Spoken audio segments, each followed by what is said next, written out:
Hello students, आज के lecture में हम डिस्कस करने वाले हैं इफेक्टिव न्यूक्लियर चार्ज, प्रभावी नाभिकीय आवेश, और इस पर करेंगे कुछ प्रश्न जो कि बहुत ज्यादा इंपॉर्टेंट है। हमें ईएनसी इफेक्टिव न्यूक्लियर चार्ज का कंसेप्ट बहुत ज्यादा इंपॉर्टेंट है क्योंकि इसका उपयोग हम आने वाले लेक्चर्स में भी करते हैं और आने वाले चैप्टर्स में इसका बहुत ज्यादा यूज है। तो आइए इसे समझते हैं। अब देखिए, यहाँ पर अगर हम देखें कि लिथियम के परमाणु में 2 कोश उपस्थित होते हैं। यहाँ पे कोश की संख्या 2 होती है। पहले कोश में यहाँ पर 2 इलेक्ट्रॉन होते हैं और दूसरे कोश में यहाँ पे 1 इलेक्ट्रॉन होते हैं। यहाँ पर नाभिक आवेश, यहाँ पर प्रोटॉन की संख्या होती है। नाभिक आवेश प्रोटॉन की संख्या होती है। अब जब नाभिक आवेश यानी प्रोटॉन दूसरे कोश में उपस्थित इलेक्ट्रॉन को अपनी ओर आकर्षित करना चाहता है, तब पहले कोश में उपस्थित इलेक्ट्रॉन दूसरे कोश में उपस्थित इलेक्ट्रॉन को ऐसा करने से रोकते हैं या यहां पर उन्हें शील्ड करते हैं, स्क्रीनिंग करते हैं। तो आइए हम इसी को समझते हैं कि कैसे हम इसे एग्जाम्पल के माध्यम से समझ सकते हैं। तो बच्चों, यहां पे देखिए कि हमने लिथियम का उदाहरण लिया। हम जानते हैं कि लिथियम के पास नाभिक आवेश 3 है जो प्रोटॉन की संख्या होती है। इनका इलेक्ट्रॉनिक विन्यास 2,1 होता है, मतलब प्रथम कोश में 2 इलेक्ट्रॉन और दूसरे कोश में 1 इलेक्ट्रॉन होते हैं। यहां पर हमें क्या समझना है कि मान लीजिए कि यहां पर नाभिक आवेश जो पॉजिटिव धनावेश है, जो पॉजिटिव चार्ज यानी धनावेश है, वह इस इलेक्ट्रॉन को अपनी ओर आकर्षित करेगा। वह इस इलेक्ट्रॉन को अपनी ओर आकर्षित करेगा। लेकिन सेम टाइम में यहां पर जो पहले कोश में उपस्थित इलेक्ट्रॉन है वह इस इलेक्ट्रॉन को रिपेल करेंगे, प्रतिकर्षण करेंगे, उन्हें वहां पर रिपल्शन होगा। इस कारण यह इलेक्ट्रॉन जो नाभिक आवेश 3 है उसको अनुभव नहीं कर पाएगा। यहां पर आकर्षण और प्रतिकर्षण सेम टाइम में होने के कारण नाभिक आवेश घट जाता है इस इलेक्ट्रॉन के लिए, जो कि हमने लास्ट लेक्चर में पढ़ा था और समझा था कि ये इलेक्ट्रॉन यहां पर जो नाभिक आवेश अनुभव करेगा वह 3 से कम होगा। तो ये बात हमें यहां पर समझ में आई। आइए हम इसे लिखते हैं। तो बच्चों, यहां पे देखिए कि जो ये इलेक्ट्रॉन है इसको अनुभव होना चाहिए नाभिक आवेश 3 का, लेकिन यह 3 नाभिक आवेश को अनुभव नहीं कर पाता। इसका रीजन क्या है कि ये दोनों इलेक्ट्रॉन जो प्रथम पहले कोश में उपस्थित है उसके साथ प्रतिकर्षण करते हैं। प्रतिकर्षण करने में भी ऊर्जा व्यर्थ होती है, ऊर्जा जाती है। तो यहां पर ये इलेक्ट्रॉन जो एक्चुअल न्यूक्लियर चार्ज जो नाभिक आवेश है उसको महसूस नहीं कर पाता और यहां पर वह जिस नाभिक आवेश को अनुभव करता है उसकी संख्या, उसकी वैल्यू 3 से कम होगी। अब जैसे जैसे क्वांटम संख्या, मुख्य क्वांटम संख्या कोश बढ़ेंगे वैसे वैसे नाभिक से इलेक्ट्रॉन की दूरी भी बढ़ जाती है और कोर इलेक्ट्रॉन्स यहां पर और ज्यादा प्रतिकर्षण करते हैं उस इलेक्ट्रॉन के साथ, जिसके कारण धीरे धीरे नाभिक आवेश घटने लगता है। तो यही बात हम समझते हैं और देखते हैं आगे कि प्रभावी नाभिक आवेश में नाभिक का कुल धनावेश जो इलेक्ट्रॉन पर प्रभावी होता है, प्रभावी नाभिकीय आवेश इफेक्टिव न्यूक्लियर चार्ज कहलाता है। तो ये बहुत इंपॉर्टेंट है कि इफेक्टिव न्यूक्लियर चार्ज और न्यूक्लियर चार्ज 2 डिफरेंट बातें हैं। न्यूक्लियर चार्ज जैसे लिथियम का 3 होगा, सोडियम का 11, ठीक उसी प्रकार सिलिकॉन के लिए ये 14 होगा। लेकिन प्रभावी नाभिकीय आवेश किसी इलेक्ट्रॉन पर हमेशा उसके नाभिक आवेश से कम होता है। तो देखिए, निम्नलिखित में कौन सा कक्षक उच्च प्रभावी नाभिकीय आवेश अनुभव करेगा? तो आइए इसे समझते हैं। तो बच्चों, यहां पे देखिए कि निम्नलिखित में से कौन सा कक्षक उच्च प्रभावी नाभिकीय आवेश अनुभव करेगा? तो यहां पर पहले हमारे पास 2s और 2p दिया गया है, 2s और 3s दिया गया है। तो बच्चों, यहां पे देखते हैं कि 2s का मतलब है कि मुख्य क्वांटम संख्या 2, मुख्य क्वांटम संख्या 2 और 3s का अर्थ है मुख्य क्वांटम संख्या 3।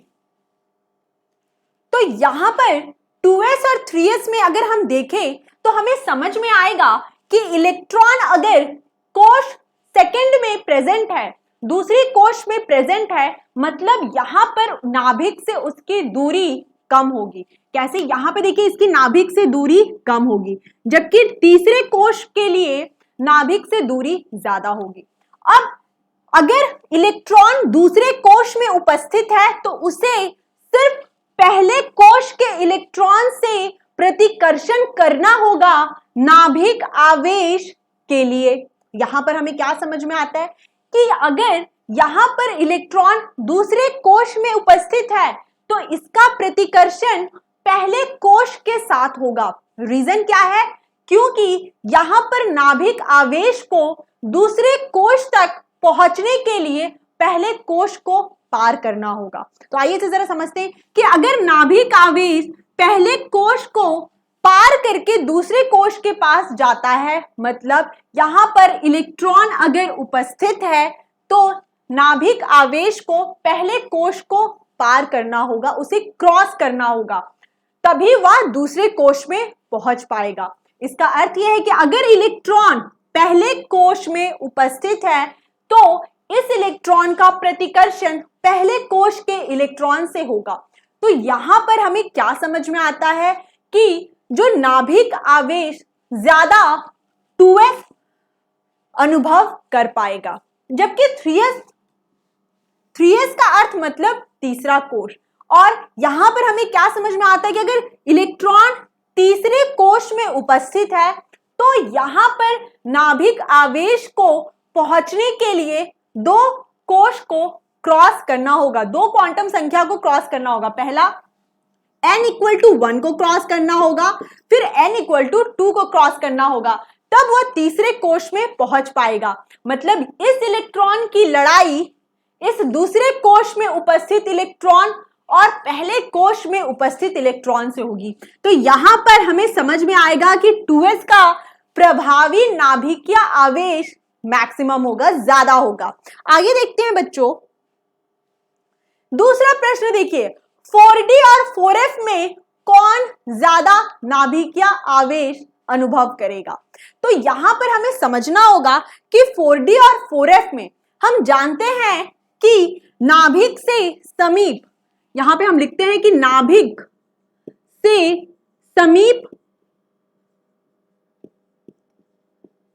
समीप सबसे ज्यादा s कक्षक, फिर p, फिर d, फिर f होता है।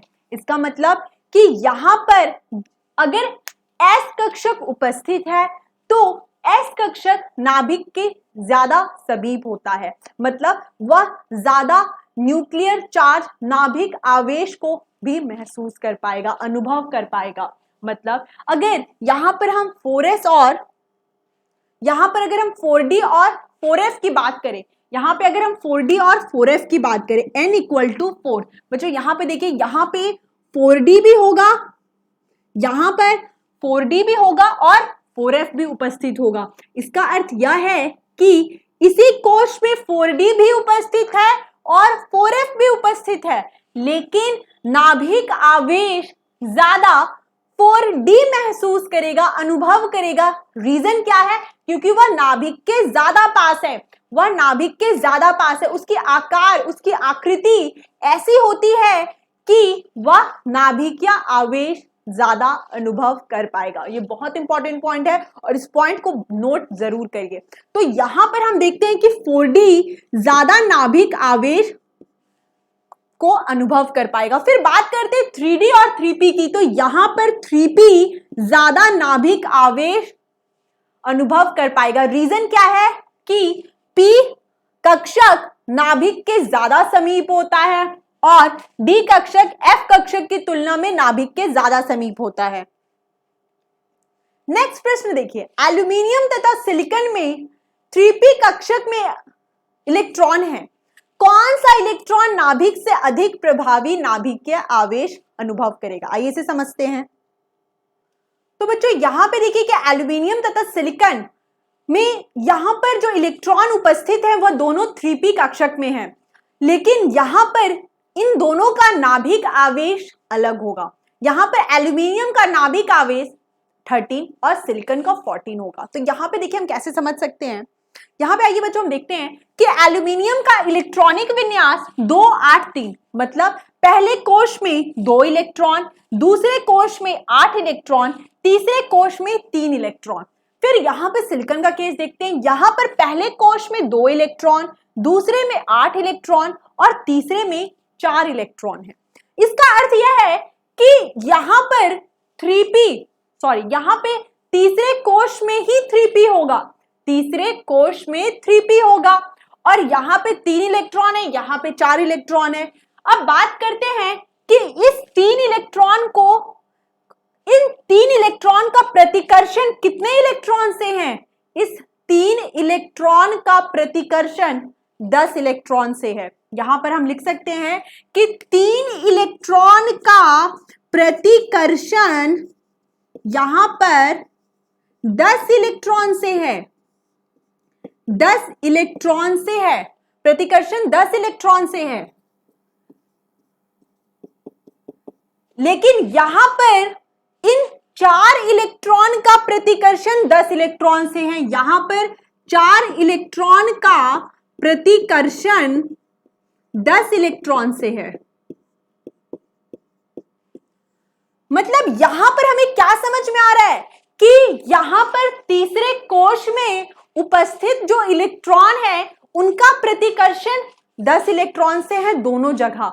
लेकिन यहां पर यह भी बात इंपॉर्टेंट है कि सिलिकॉन का नाभिक आवेश ज्यादा है, सिलिकॉन का नाभिक आवेश 14 है और एल्यूमिनियम का 13, मतलब नाभिक आवेश ज्यादा है, इसका अर्थ है कि आकर्षण ज्यादा होगा। यहां पर प्रतिकर्षण दोनों के पास 10 इलेक्ट्रॉन का है, यहां पर रिपल्शन 10 इलेक्ट्रॉन का है, लेकिन आकर्षण सिलिकॉन का ज्यादा है। मतलब ज्यादा आकर्षण होने के कारण जो इलेक्ट्रॉन है 3p कक्षक में वह ज्यादा प्रभावी नाभिकीय आवेश को अनुभव कर पाएगा। तो आइए देखते हैं इसे। तो बच्चों यहां पे देखिए कि यहां पर हम, तो यहां पे नेक्स्ट क्वेश्चन है, तो वहां पर हमने क्या समझा कि सिलिकॉन, यहां पर एल्यूमिनियम और सिलिकॉन की बात करें तो सिलिकॉन में जो इलेक्ट्रॉन है वो ज्यादा प्रभावी नाभिकीय आवेश को अनुभव कर पाएगा। ये बहुत इंपॉर्टेंट पॉइंट है जो अभी हमने डिस्कस किया। तो यहां पे सिलिकॉन हमारा आंसर होगा। फिर हम आगे देखते हैं, ब्रोमीन परमाणु में 35 इलेक्ट्रॉन होते हैं। इसके 2p कक्षक में 6 इलेक्ट्रॉन, 3p कक्षक में 6 इलेक्ट्रॉन तथा 4p कक्षक में 5 इलेक्ट्रॉन होते हैं। इनमें से कौन सा इलेक्ट्रॉन न्यूनतम प्रभावी नाभिकीय आवेश अनुभव करेगा? अब देखिए क्लासरूम का एग्जाम्पल लेते हैं, क्लासरूम का एग्जाम्पल लेते हैं। अगर यहां पर हम देखें कि 4 रो है, मतलब टीचर के सामने 4 रो है, जो पहले बेंच में जो बच्चे बैठेंगे वह ज्यादा अच्छे से पढ़ाई को सुन पाते हैं क्योंकि वो नाभिक के समीप होते हैं, वह टीचर के समीप होते हैं। दूसरे बेंच में जो बच्चे बैठते हैं वो थोड़ा सा कम टीचर की बात को सुन पाते हैं क्योंकि वहां पर क्या होता है, ज्यादा दूरी होने के कारण आवाज सही से पहुंच नहीं पाती। इसका अर्थ यह है कि जैसे जैसे मुख्य क्वांटम संख्या बढ़ेगी, जैसे जैसे मुख्य क्वांटम संख्या बढ़ेगी वैसे वैसे नाभिक से इलेक्ट्रॉन की दूरी बढ़ेगी और नाभिक से इलेक्ट्रॉन की दूरी बढ़ने के कारण वहां पर प्रभावी नाभिकीय आवेश भी कम होने लगेगा, वहां पे जो नाभिक आवेश है वह कम हो जाएगा। तो यहां पर आंसर होगा 4p, यहां पे जो आंसर होगा वो होगा 4p। 4p में उपस्थित इलेक्ट्रॉन को बहुत ही कम नाभिक आवेश अनुभव होगा।